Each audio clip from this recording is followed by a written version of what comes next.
इस कहानी की शुरुआत में हमें बताया जाता है कि आज से हजारों सालों पहले जब धरती और स्वर्ग को अलग किया गया था, तब दुनिया का सबसे पहला और पावरफुल डीमन प्रीमोडियम पैदा हो गया था, जो तीनों लोगों पर राज करना चाहता था। इसीलिए उसने सभी लोगों पर अटैक करना शुरू कर दिया। देवताओं के सैनिकों ने उसे रोकने की बहुत कोशिश की, लेकिन उसका सामना कोई नहीं कर पाया। तो बुद्धा ने अपने एक शिष्य गोल्डन शिकारा को प्रीमोडियम को रोकने के लिए भेजा, क्योंकि उसके पास क्यू नाम की बहुत ही पावरफुल एनर्जी थी। शिकारा ने अपनी सारी क्यू एनर्जी का इस्तेमाल करके प्रीमोडियम को हमेशा के लिए पृथ्वी के सबसे अंधेरे और ठंडे इलाके में कैद कर दिया था। वहीं फिर हमें प्रेजेंट का सीन दिखाया जाता है, जहां हमें पता चलता है कि यह कहानी सैंडी बाजी को सुना रहा होता है, लेकिन बाजी को इस कहानी पर यकीन नहीं होता। तो सैंडी उसे कहता है कि यह कहानी सच्ची है, क्योंकि प्रीमोडियम ने जहाँ भी पैर रखा था वहाँ का सारा जीवन नष्ट हो गया था और प्रीमोडियम किसी भी चीज को दानों में बदल सकता है। फिर वो दोनों अपने मास्टर टेंग के पास जाते हैं, क्योंकि उन्हें लेकर एक पश्चिम की तीर्थ यात्रा पर जाने वाले थे। तभी वहाँ टेंग का सबसे अच्छा शिष्य सन वुकोंग भी आ जाता है, जिसे हम मंकी किंग के नाम से जानते हैं, जो सभी डीमन का राजा है। फिर वो सभी अपनी यात्रा पर निकलते हैं, जहाँ रास्ते में वो एक वुजुआंग नाम के टेम्पल पर थोड़ी देर आराम करने का डिसाइड करते हैं। वो जब वहाँ पहुँचते हैं तो उस टेम्पल से दो लड़के बाहर आते हैं, जो उस टेम्पल के केयर टेकर होते हैं। वो उन सभी को अपने साथ अंदर लेकर जाते हैं, क्योंकि अभी उनके मास्टर जेन युआंग किसी काम से बाहर गए थे। वो दोनों लड़के मास्टर टेंग को स्वर्गीय सील के पास लेकर जाते हैं, जहाँ मास्टर ध्यान करने लगते हैं। वहीं मंकी और उसके दोस्त टेम्पल में घूम रहे होते हैं और वहाँ की चीजों का मजा ले रहे थे। तभी बाजी छिपकर उन केयर टेकर की बातें सुन लेता है, जो उनसे किसी खास तरह के फ्रूट को छिपाने की बात कर रहे थे। ये सुनकर बाजी फौरन मंकी किंग के पास जाता है और उसे सारी बात बताता है। तो दोनों छिपकर उन केयर टेकर का पीछा करने लगते हैं। तो वो देखते हैं कि वो किसी सीक्रेट जगह में जा रहे हैं। ये देखकर मंकी किंग और बाजी अपना रूप बदलकर अंदर घुस जाते हैं, जहाँ वो देखते हैं कि वहाँ एक बहुत ही बड़ा व्हाइट कलर का जादुई पेड़ होता है, जिस पर बहुत ही खास तरह के फल लगे हुए थे। वो दोनों केयर टेकर वहाँ से एक फल तोड़कर चले जाते हैं, जिससे मौका पाकर मंकी किंग और बाजी अपने असली रूप में आ जाते हैं और उन्हें भी वो फल खाने की बहुत इच्छा होती है। इसलिए मंकी किंग अपनी स्टिक से एक फल को तोड़ लेता है, लेकिन वो फल जमीन पर नीचे जाकर गिर जाता है। बाजी उस फल को पकड़ने जाता है, लेकिन तभी वो फल जमीन में कहीं गायब हो जाता है। बाजी उस फल को ढूंढने की काफी कोशिश करता है, लेकिन उसे कुछ नहीं मिलता। तभी मंकी किंग को वहाँ डीमन एनर्जी का एहसास होता है, इसीलिए अपनी पावर का यूज करके एक क्रिएचर को बाहर निकाल लेता है और मंकी किंग उस पर बहुत गुस्सा होता है कि तुमने मेरा फल चुरा लिया। तो वो क्रिएचर उसे बताता है कि मैंने कुछ नहीं किया, बल्कि ये सभी जादुई फल है, जो जमीन पर लगते ही गायब हो जाते हैं, क्योंकि ये फ्रूट्स 10,000 सालों में सिर्फ एक बार उगते हैं और अगर तुम इन फल को खा लो तो तुम 47,000 सालों तक जीवित रह सकते हो। ये सुनते ही मंकी किंग उस फल को खाने के लिए बहुत उत्सुक हो जाता है और वो उस क्रिएचर की पूरी बात सुने बगैर ही उस फल को तोड़ने के लिए चला जाता है। फिर हमें दिखाया जाता है कि मंकी किंग उस पेड़ से 3 फल तोड़कर ले आता है और वो तीनों दोस्त मिलकर एक एक फल खा लेते हैं। लेकिन तभी वो दोनों केयर टेकर उनकी बातें सुन लेते हैं, जिससे उन्हें उन पर शक होता है। इसीलिए वो जादुई पेड़ के पास जाकर वहाँ अपने फ्रूट्स चेक करने लगते हैं। तो वो देखते हैं कि वहाँ 4 फ्रूट्स कम होते हैं। इससे उन्हें बहुत गुस्सा आता है और वो मंकी किंग और उसके दोस्तों पर चोरी का इल्जाम लगा देते हैं। तभी मास्टर टेंग भी वहाँ आ जाते हैं, जो उन्हें कहते हैं कि यहाँ क्या चल रहा है। तो दोनों केयर टेकर उन्हें कहते हैं कि आप दिखावा मत कीजिए, हम जानते हैं कि आप भी इनके साथ मिले हुए हैं। तो मंकी उन्हें कहता है कि मेरे मास्टर ने कुछ नहीं किया,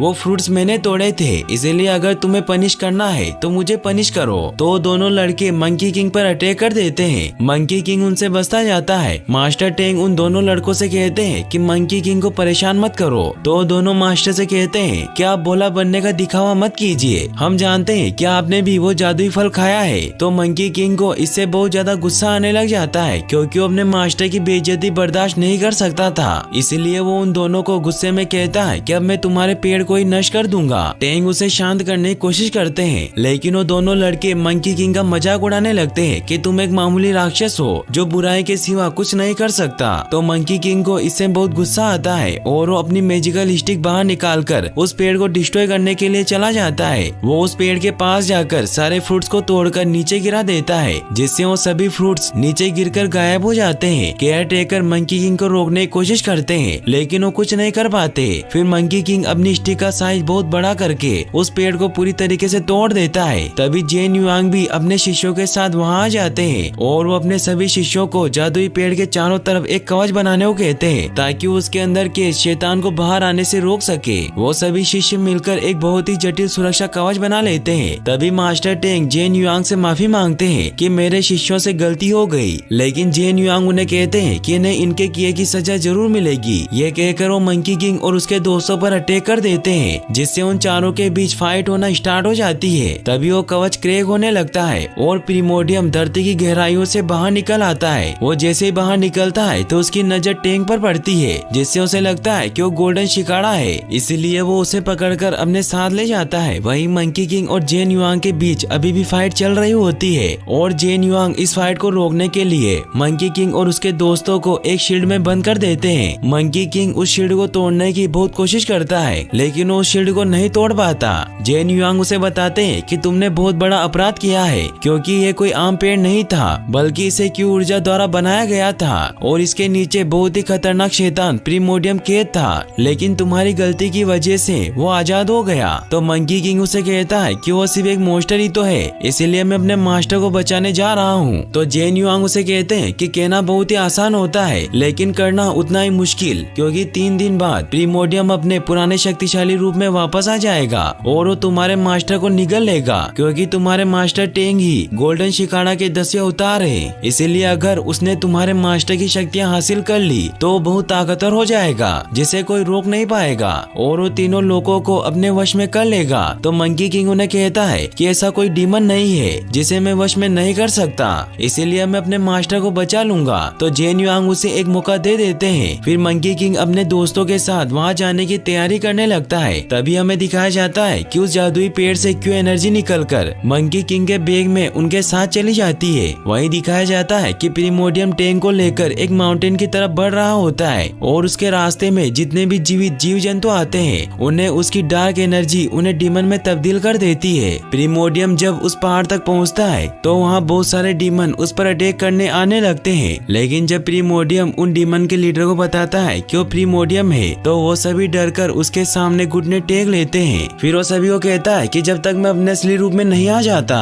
तब तक तुम इस मोंग का ख्याल रखना। फिर वो डीमन टेंग को लेकर अपने साथ चले जाते हैं। तभी उन डीमन का लीडर प्रीमोडियम को कहता है कि इस मोंग का शिष्य सन वुकोंग बहुत ही शक्तिशाली है, क्योंकि वो सभी डीमन का राजा है जिसने 500 सालों पहले स्वर्ग के मंदिर में आतंक मचाया था। तो प्रीमोडियम उसे कहता है कि मेरे अलावा यहाँ कोई राजा नहीं हो सकता और वो गुस्से में उसे वहाँ से दूर फेंक देता है। वहीं दिखाया जाता है कि मंकी किंग अपने साथियों के साथ आगे बढ़ रहा होता है। वो एक जगह पर आराम करने के लिए रुकते हैं। तभी वहाँ वो क्यू एनर्जी उनके बैग से निकलकर बाहर आ जाती है, जिससे उन सभी को लगता है कि वो एक डीमन है, लेकिन तभी वो क्यू एनर्जी ह्यूमन फॉर्म में चेंज हो जाती है और वो उन्हें बताती है कि मैं कोई डीमन नहीं हूँ, बल्कि मैं वही क्यू एनर्जी हूँ जिसने प्रीमोडियम को पकड़कर उस पेड़ के नीचे सील कर दिया था। लेकिन मंकी किंग को उसकी बातों पर विश्वास नहीं होता, इसीलिए उसे दूर फेंक देता है। फिर वो जमीन से उसी क्रिएचर को दोबारा बाहर निकालता है और उसे पूछता है कि मुझे बताओ कि प्रीमोडियम कहाँ छुपा हुआ है। तो वो क्रिएचर उसे बताता है कि माउंटेन कोट का इलाका है जो सारी जगहों के बारे में जानता है, इसीलिए उसके टेम्पल से ही तुम्हें प्रीमोडियम के ठिकाने का पता चल सकता है। फिर वो ये भी बताता है कि तुम क्यू एनर्जी की मदद से प्रीमोडियम को मार सकते हो, इसीलिए तुम्हें उसकी मदद लेनी चाहिए। लेकिन मंकी किंग उसकी बात नहीं सुनता और उस क्रिएचर को भी दूर फेंक देता है। तो सैंडी उसे बताता है कि वो सच कह रहा था, क्योंकि किताब में लिखा है कि बुद्धा के एक शिष्य ने अपनी सारी क्यू एनर्जी का इस्तेमाल करके ही प्रीमोडियम को सील किया था। तो मंकी किंग भी उसकी बात समझ आता है। वहीं हमें दिखाया जाता है कि प्रीमोडियम भी उन्हें अपनी शक्तियों की मदद से देख रहा होता है, इसीलिए अपने साथियों को उन्हें मारने के लिए भेजता है। तभी टेंग उसे कहते हैं कि मेरे शिष्य मुझे बचाने जरूर आएंगे। तो प्रीमोडियम उसे कहता है कि तुम्हारे शिष्य मुझे कभी भी नहीं रोक सकते, इसीलिए तुम्हें सपने देखना बंद कर देना चाहिए। वहीं हमें मंकी किंग को दिखाया जाता है जो अब क्यू एनर्जी को भी अपने साथ लेकर आगे बढ़ने लगता है, जहाँ वो एक गाँव में खाना खाने के लिए जाते हैं। लेकिन वहाँ गाँव में सभी उन डीमन को देखकर काफी डर जाते हैं कि तभी डार्क एनर्जी आकर उस गांव को चारों तरफ से घेरने लग जाती है। ये देखकर मंकी किंग क्यू एनर्जी को एक लालटेन के अंदर छिपा देता है, क्योंकि वो समझ जाता है कि प्रीमोडियम उस क्यू एनर्जी को खत्म करना चाहता है। तभी वहाँ सभी डीमन उन्हें मारने के लिए आ जाते हैं, लेकिन मंकी किंग अकेला ही उन पर बहुत भारी पड़ता है। वो एक एक करके सभी को मारने लगता है। ये देखकर वो डीमन उस गाँव के लोगों को शैतान बनाने लग जाते हैं, क्योंकि उन्हें पता होता है कि मंकी किंग निर्दोष लोगों पर अटैक नहीं कर सकता। तो मंकी किंग अपनी पावर से उन सभी इंसानों को फ्रीज कर देता है। तभी उन डीमन का लीडर उस क्यू एनर्जी वाली लालटेन को लेकर वहाँ से भागने लगता है। यह देखकर मंकी किंग उस पर अटैक कर देता है और क्यू एनर्जी को बचा लेता है। लेकिन तभी वहाँ और डीमन भी आ जाते हैं जो उस क्यू एनर्जी के पीछे पड़ जाते हैं। ये देखकर मंकी किंग पूरे टावर को ही 2 हिस्सों में काट देता है, जिससे वो सभी डीमन उस मीनार के नीचे दब जाते हैं। क्यू एनर्जी को उन मासूम लोगों के लिए बहुत बुरा लगता है जो डीमन बन गए थे, इसीलिए क्यू एनर्जी नीचे आकर अपनी पावर की मदद से उन सभी इंसानों को सही कर देती है। ये देखकर मंकी किंग और उसके दोस्त हैरान रह जाते हैं, लेकिन इससे क्यू एनर्जी बहुत कमजोर हो जाती है। मगर जब वो वापस से फ्रूट्स खाती है तो उसकी एनर्जी वापस आ जाती है। इन सब से मंकी किंग और उसके दोस्त उसे काफी पसंद करने लगते हैं। वहीं फिर हमें दिखाया जाता है कि उन सभी डीमन का लीडर जब प्रीमोडियम के पास जाकर उन्हें बताता है कि मैं उस क्यू एनर्जी को मारने वाला था, लेकिन तभी मंकी किंग ने मुझे रोक लिया। तो प्रीमोडियम उसे कहता है कि तुम कुछ काम के नहीं हो। ये कहते ही वो उसे खा जाता है और फिर अपने अंदर से डार्क शेडो निकालकर उसे मंकी किंग को खत्म करने के लिए भेजता है। वहीं मंकी किंग अपने साथियों के साथ माउंटेन गोड के इलाके में पहुंच जाता है, लेकिन वहाँ कोई नहीं होता, सिर्फ वहाँ माउंटेन गोड का स्टेचू होता है। तभी वो डार्क शेडो आकर माउंटेन गोड के स्टेचू को अपने वश में कर लेती है, क्योंकि अभी माउंटेन गोड की आत्मा वहाँ नहीं होती, जिससे माउंटेन गोड मंकी किंग पर अटैक करने लगते हैं। वो अपने रकून डॉग से उन तीनों पर अटैक कर देता है। मंकी किंग उस रकून डॉग को मारने की बहुत कोशिश करता है, लेकिन उसे नहीं मार पाता। तो सैंडी अपनी बुक में देखकर बताता है कि इस रकून डॉग को सिर्फ मुंह बांधकर ही मारा जा सकता है। तो मंकी किंग अपने कुछ बाल तोड़कर उस रकून का मुंह बंद कर देता है, जिससे वो सिकुड़ कर मर जाता है। फिर मंकी किंग माउंटेन गोड पर अटैक करके उसे बेहोश कर देता है, जिससे उसके अंदर से सभी डार्क एनर्जी बाहर निकल आती है, जो उस पूरे टेम्पल को डिस्ट्रॉय कर देती है। वो क्यू एनर्जी पर भी अटैक करने की कोशिश करती है, लेकिन क्यू एनर्जी अपनी पावर से उस डार्क शेडो को खत्म कर देती है। तभी माउंटेन गोड की आत्मा भी वापस आ जाती है। तो मंकी किंग उससे पूछता है कि प्रीमोडियम कहाँ है। तो माउंटेन किंग उन्हें अपने साथ लेकर जाता है, जहाँ रास्ते में माउंटेन गोड उन्हें बताता है कि प्रीमोडियम सभी राक्षसों की सेना बना रहा है। तो क्यू एनर्जी उसे कहती है कि तुम्हें डरने की कोई जरूरत नहीं है, क्योंकि मैं प्रीमोडियम को सील कर सकती हूँ। तो माउंटेन गोड मंकी किंग को बताता है कि इस क्यू एनर्जी ने ह्यूमन रूप ले लिया है, इसीलिए अगर उसने क्यू एनर्जी का इस्तेमाल किया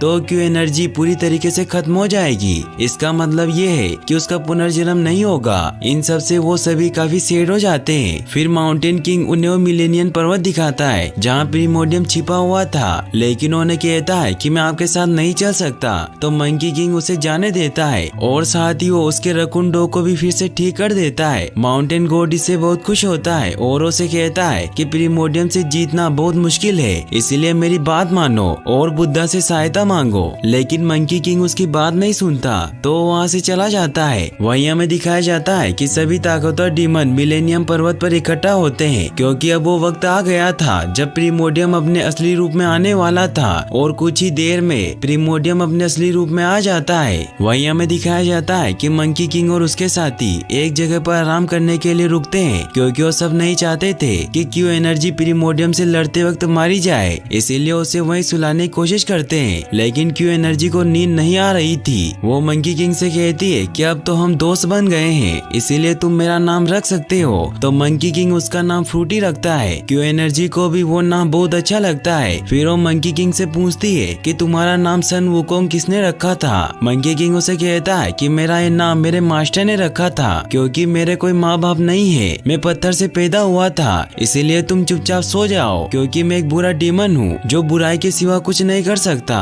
तो फ्रूटी उसे कहती है कि तुम बुरे नहीं हो, तुम एक अच्छे डीमन हो। साथ ही वो उसे ये भी कहती है कि हम दोनों मिलकर प्रीमोडियम को हरा देंगे और तुम्हारे मास्टर को आजाद कर लेंगे। तो मंकी किंग उससे वादा करता है कि हम साथ में प्रीमोडियम से लड़ेंगे। तो फ्रूटी से बहुत खुश होती है। फिर वो वहाँ एक चट्टान पर जाकर सो जाती है। तो मंकी किंग उसके चारों तरफ एक कवच बना देता है ताकि उसे कोई नुकसान न पहुँचा सके, और वो उसे अपने साथ भी लेकर नहीं जा सकते थे, क्योंकि इससे उसकी जान को खतरा था। फिर वो तीनों आगे बढ़ जाते हैं। वो सुबह होते होते उस पर्वत के काफी करीब पहुँच जाते हैं, लेकिन तभी प्रीमोडियम के सभी डीमन उन पर अटैक करने के लिए आने लगते हैं। तो मंकी किंग भी अपने दोस्तों के साथ लड़ाई करने के लिए तैयार हो जाता है। वो तीनों सभी डीमन पर भारी पड़ने लगते हैं, क्योंकि बाजी खुद को बहुत बड़े मॉन्स्टर में बदल लेता है और सैंडी अपनी वाटर की शक्तियों से उन पर हमला करने लगता है। उन सभी के बीच बहुत ही एपिक फाइट होती है, लेकिन एक जगह मंकी किंग को सभी डीमन चारों तरफ से घेर लेते हैं। ये देखकर मंकी किंग अपने बालों की मदद से बहुत सारे क्लोन बना लेता है जो सभी डीमन पर भारी पड़ने लगते हैं। तभी प्रीमोडियम वहाँ आ जाता है और उन डीमन को खुद ही मार देता है क्योंकि उसे लगता है कि वो सब कमजोर हो गए हैं। मंकी किंग अपनी पूरी पावर से प्रीमोडियम पर अटैक करने लगता है। वो तीनों एक परफेक्ट टीम की तरह प्रीमोडियम पर अटैक करते जाते हैं, जिससे ऐसा लगता है जैसे प्रीमोडियम आसानी से हार जाएगा। लेकिन प्रीमोडियम वापस उठ खड़ा होता है और अपनी रिंग से उन पर हमला करने लगता है, जिससे वो तीनों इस बार प्रीमोडियम के सामने नहीं टिक पाते और प्रीमोडियम उन्हें बहुत मारता है। वहीं फ्रूटी की जब आँख खुलती है तो वो देखती है कि मंकी वहाँ नहीं है, इसीलिए वो वहाँ से बाहर निकलने की कोशिश करती है, लेकिन उस कवच की वजह से वो बाहर नहीं निकल पाती। तभी मंकी बहुत इंजर्ड हुआ उसके पास आकर गिरता है और प्रीमोडियम उसे मारने लगता है, लेकिन तभी उसके दोस्त उसे बचाने आते हैं, मगर प्रीमोडियम उन दोनों को ही जान से मार देता है और मंकी किंग चाहकर भी उन्हें नहीं बचा पाता क्योंकि वो बहुत बुरी तरीके से इंजर्ड हो चुका था। फिर प्रीमोडियम फ्रूटी को खत्म करने के लिए उसके चारों तरफ बने कवच को तोड़ने लगता है, तो मंकी किंग उसे रोकने की बहुत कोशिश करता है, लेकिन प्रीमोडियम वो कवच तोड़ देता है। ये देखकर मंकी फ्रूटी को वहाँ से भागने को कहता है। फ्रूटी उसकी ये हालत देखकर रोने लग जाती है। तभी प्रीमोडियम टैंक को भी वहाँ ले आता है और वो मंकी किंग के सामने ही टैंक की पावर को अपने अंदर खींच लेता है, जिससे टैंक की आत्मा भी निकल जाती है। इससे फ्रूटी काफी सैड हो जाती है और वो अपनी पावर मंकी किंग को देने लगती है, लेकिन मंकी किंग पावर लेने से मना कर देता है। तभी प्रीमोडियम फ्रूटी को पकड़ लेता है और वो मंकी किंग से कहता है कि तुम डीमन के राजा बनने के बिल्कुल लायक नहीं हो, इसीलिए अपनी हार मान लो। लेकिन मंकी किंग उसे कहता है कि हार मानने से अच्छा मैं मरना पसंद करूंगा। इससे प्रीमोडियम को और ज्यादा गुस्सा आ जाता है और वो मंकी किंग को बहुत बुरी तरीके से मारने लगता है। ये देखकर फ्रूटी को भी बहुत गुस्सा आ जाता है और वो अपनी पावर से प्रीमोडियम पर अटैक करने लग जाती है और उसे पूरी तरीके से पकड़ लेती है। लेकिन तभी प्रीमोडियम अपनी सारी पावर को एक्टिवेट कर लेता है क्योंकि अब उसके पास टैंक की भी पावर आ गई थी और वो अपनी सारी पावर से फ्रूटी पर अटैक कर देता है, जिससे फ्रूटी दूर जाकर गिरती है और उसकी सोल निकलकर मंकी किंग के अंदर चली जाती है, जिससे मंकी में फिर से जान आ जाती है और उसका स्टोन हार्ट बहुत तेजी से धड़कने लग जाता है और अब मंकी किंग अपने रुद्र रूप में आ जाता है। फिर उन दोनों में बहुत ही एपिक फाइट स्टार्ट होती है, जिससे अब मंकी किंग प्रीमोडियम पर भारी पड़ता है और उसके हाथ पैर तोड़ देता है। फिर मंकी किंग अपनी स्टिक का साइज बड़ा करके प्रीमोडियम को पूरी तरीके से मार देता है, जिससे अब प्रीमोडियम की सारी डार्क शेडो भी गायब हो जाती है। फिर दिखाया जाता है कि फ्रूटी की क्यू एनर्जी बाजी और सैंडी को फिर से ठीक कर देती है और अब उनके मास्टर भी वापस आ जाते हैं जो उन तीनों को आशीर्वाद देते हैं और ये मूवी यहीं पर एंड हो जाती है। फिर हमें इस मूवी के पोस्ट क्रेडिट सीन को दिखाया जाता है जहाँ उस जादुई पेड़ को सही करने के लिए एक देवी प्रकट होती है जो मंकी किंग के पास मौजूद फ्रूटी के पत्ते से उस पेड़ को वापस सही कर देती है और यहीं पर यह मूवी फाइनली एंड हो जाती है।